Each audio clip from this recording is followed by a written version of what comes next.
Ladies and gentlemen, boys and girls, hello Narendra. This is your Hashim and welcome to my channel.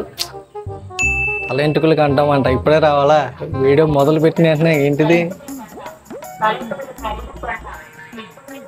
Okay so ఈ రోజు నేను ఒకటి decide అయ్యాను అనమాట. అదేంటంటే ట్రావెల్ చేద్దాం అనేసి. అది ఎక్కడికి ఏంటి అనేది నేను నెక్స్ట్ వీడియోలో చెప్తాను. ఎందుకంటే ప్రతిదీ ఇప్పుడే చెప్పేస్తే మళ్ళీ నెక్స్ట్ వీడియో చూడరు కాబట్టి నెక్స్ట్ వీడియోలో చెప్తాను. అండ్ ట్రావెల్ చేయడం ఎలాగనంటే హిచ్ హైకింగ్ చేస్తూ అనమాట. అవును, మీరు విన్నది కరెక్టే, కానీ నేను హిచ్ హైకింగ్ చేద్దామని అనుకుంటున్నాను. ఎప్పటి నుంచో అనుకుంటున్నాను, కానీ ఇప్పుడు నాకు అవకాశం వచ్చింది. అంటే ఇప్పుడు టైం కుదిరింది అనమాట. ముందు అంతా కుదరలేదు, ఇప్పుడు టైం కుదిరింది కాబట్టి ఇప్పుడు మిస్ చేసుకుంటే మళ్ళీ తర్వాత ఫ్యూచర్లో చేయలేకపోవచ్చేమో అనేసి నేను ఇప్పుడు మొదలు పెట్టేస్తున్నాను అనమాట. మీలో ఎవరికైనా హిచ్ హైకింగ్ అంటే ఏంటో తెలియని వాళ్ళు ఉంటే, హిచ్ హైకింగ్ అంటే పాయింట్ ఏ నుంచి పాయింట్ బికి లిఫ్ట్ అడుగుతూ ట్రావెల్ చేయడం. అంటే స్ట్రేంజర్స్ హెల్ప్ తీసుకుని అక్కడ ఎవరైతే లోకల్స్ ఉంటారో వాళ్ళ హెల్ప్ తీసుకుని ఎక్స్ప్లోర్ అవ్వడం అన్నమాట. లిఫ్ట్ అడుగుతూ వెళ్ళడం బాగానే ఉంది, మరి స్టే ఎక్కడ, ఫుడ్ ఎలాగా అని అంటున్నారా? చెప్తా. స్టే వచ్చి ఎలాగంటే క్యాంపింగ్ టెంట్ ఒకటి తీసుకున్నాను, అందులో స్టే చేస్తాను అనమాట. తిరగదేంట్రా నోరు.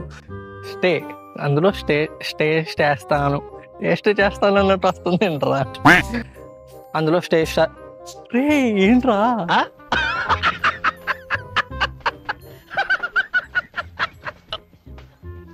అందులో స్టే చేస్తాను అనమాట. అమ్మ వచ్చిందిరా. మోస్ట్లీ అదే చేస్తా. ఒకవేళ స్టేంజర్స్ ఏదైనా అకామిడేషన్ ఇస్తే దాంతో ప్రొసీడ్ అవుతాం. ప్రస్తుతం అయితే ఏం ప్లాన్ లేదు, చూద్దాం. ఫుడ్ విషయానికి వస్తే డైలీ 100 రూపీసే స్పెండ్ చేయాలన్నమాట. ఇది ఒక ఛాలెంజ్ లా పెట్టుకున్నాను. అది ఎందుకు పెట్టుకున్నాను ఏంటో అది కూడా నేను నెక్స్ట్ వీడియోలోనే చెప్తాను. ఒకవేళ తప్పని పరిస్థితుల్లో ఏదైనా బస్ తీసుకున్నా, లేదంటే ఒకవేళ ఏదైనా ట్రైన్ తీసుకున్నా మనం ఈ 100 రూపీస్లో నుంచే కట్ చేసుకుంటాం అనమాట. ఇది ఒక పెద్ద టాస్క్ నాకు. చూద్దాం. ఫర్ సపోజ్ ఒకవేళ నేను ఏదైనా బస్ తీసుకున్నాను అనుకోండి, ఆ బస్ టికెట్ 50 రూపీస్ అనుకోండి, నాకు ఇంకా డైలీ ఆ రోజు స్పెండ్ చేయడానికంటే తినడానికి నాకు ఇంకా మిగిలింది 50 రూపీస్ అనమాట. అలా పెట్టుకున్నాను. అసలు ఇవన్నీ ఎందుకు, ఇంట్లో మంచిగా ఉండొచ్చు కదా అని అంటే, ఇంట్లోనే ఉన్నాం అనుకోండి ఇలానే మిగిలిపోతాం అనమాట. వాళ్ళేమో మంచిగా టైంకి పెడతా ఉంటారు, మనమేమో మంచిగా దొబ్బు తింటూ ఉంటాం అనమాట. తర్వాత ఏముంది, ఏం లేదు. దానివల్ల మనకి పొట్ట రావడం, మళ్ళీనేమో లేజీ అయిపోవడం తప్ప ఇంకేం ఉండదు అనమాట. ఏదైనా కొంచెం ప్రొడక్టివ్గా ఉండాలనేసి ఇలా చేస్తున్నాను అన్నమాట. ఇంట్లోనే కూర్చొని ఉన్నామనుకోండి మొత్తం టైం వేస్ట్. ఇలా చేస్తే అట్లీస్ట్ మనకి ఎక్స్పీరియన్స్ అయినా వస్తుంది కదా, అంతే కదా.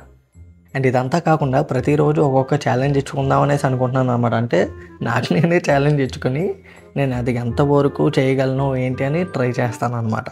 ఆ ఛాలెంజ్ ఏంటో అవన్నీ మీరు వచ్చే వీడియోలో చూస్తూ ఉంటారు. అది మ్యాటర్. అండ్ మోస్ట్లీ మీకు అన్ఫిల్టర్డ్ వీడియోస్ పెట్టడానికి ట్రై చేస్తానంటే ఉన్నట్లుగా చూపించడానికి ట్రై చేస్తాను. ఈ వీడియోలో ట్రాన్సాక్షన్స్ ఎక్కువైపోయినట్టు ఉన్నాయి, ఎందుకంటే నేను ఒక చోట ఉండి వీడియో తీయలేదు, 10 చోట్లల్లా కెమెరా యాంగిల్స్ అయ్యి మార్చాను. ఎందుకంటే నాకు తెలుసు ఈ వీడియోలో సొల్లు తప్ప ఏముండదు అనేసి. అంటే వీడియోలో జస్ట్ ఎక్స్ప్లెయిన్ చేద్దాం, అసలు ఏం చేయబోతున్నాను ఏంటి అని చెప్దాం అనుకున్నాను అనమాట. అలా చెప్పుకుంటూ పోయాను అనుకో బాగోదు. అందుకే అట్లీస్ట్ ఇలా కెమెరా ట్రాన్సాక్షన్స్ యాంగిల్స్ అవి మారిస్తే మీకు వీడియో చూడడానికి ఇంట్రెస్టింగ్గా ఉంటుంది అనేసి మన ప్రయత్నాలు. అండ్ ఇంకోటి ఏంటంటే, నా వ్యూస్ చూసి వచ్చిన వాళ్ళకి ఫస్ట్గా మీరేమనుకోకండి, తప్పట్లేదు, అలా చేయాల్సి వస్తుంది. అండ్ రెండోది ఏంటంటే, thank you so much. So అంతేనండి, ఇంతటితో ఈ బ్లాగ్ సమాప్తం. బ్లాగ్ కాదు, జస్ట్ షార్ట్ వీడియో అనమాట.